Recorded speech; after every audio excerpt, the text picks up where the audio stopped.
All right, this is a QC audit video for the job we did in Auburn. A couple of things to point out right off the bat is the concrete along existing. So you guys can see this bit right here, how we have some over spillage of concrete right there.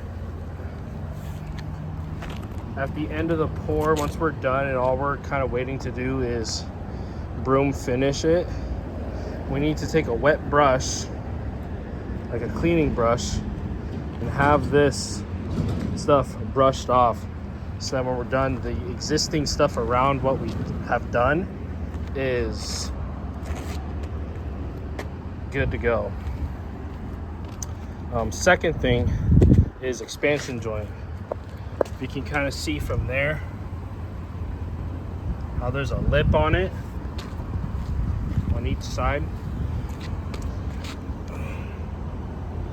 We need to make sure that when we're putting in the expansion, it is flush with the bottom of the concrete, so there isn't this lip right here.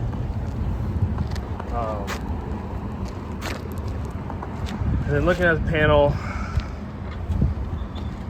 looks like it might have been too wet from when we covered it up and left it, and then it rained and water got on it. Also looked like some people like rode a bike or something through there. So we just waited not long enough for the concrete to set up before we covered it and left. As you can see, the broom marks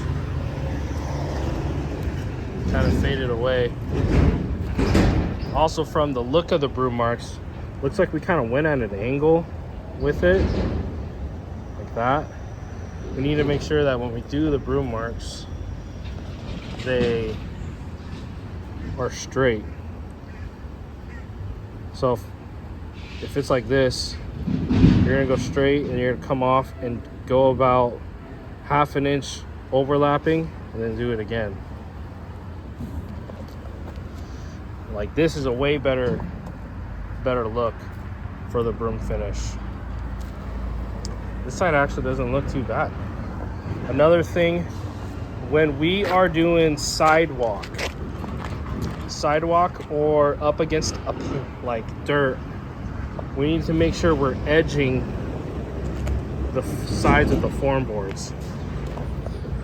Like this side it looks like we edged, and we got that lip coming down. You can kind of see how the existing looks. Okay, concrete was a little low at this point, but this side we just completely forgot to edge it on each of these sides.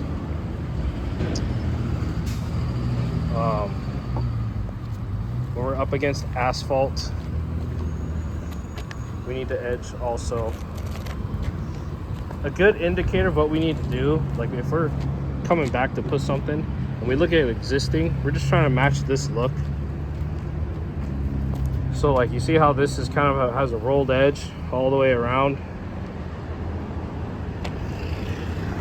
So we kind of need to replicate that. Now the trick is when we're right after we pour it, we edge it. Okay, so you pour it, like for this pad for example, we get the concrete in, we rod it, bow float it, everything's nice and level. You edge it down, and then you have to let it set up a little bit. Now to eliminate these low spots, like around the expansions, either A, the expansion is just set too high, or B, we kind of sunk. Like we kind of sunk in this corner right here, a little bit in this corner. So once the concrete's a little bit more set up to where when we trowel it with that really thin tool, once we trowel it and it's not really moving that much, then we edge again. But that first edge is just to force rocks down so that when the cream comes to the top, it's a nice smooth finish. It's not so tough when we're troweling. This side's broom is definitely great. It looks like we waited long enough for this one, but again, rolled edge. We needed to edge this and also edge that. Positive note, the pour itself is beautiful. Like everything looks level coming to here. Then we got this nice gentle slope coming down. It looks fantastic grade wise. The finish, a little bit to be desired, but like the pour itself, it is spot on. It's a fantastic job on that. Perfectly slightly slanted down to here. Nice even walk path. It's fantastic. Just a little bit early, covering it up and brooming it. I mean, the rains didn't fucking help us. So just a good learning moment. But yeah, definitely need to edge more to match existing. And that's it. Thanks.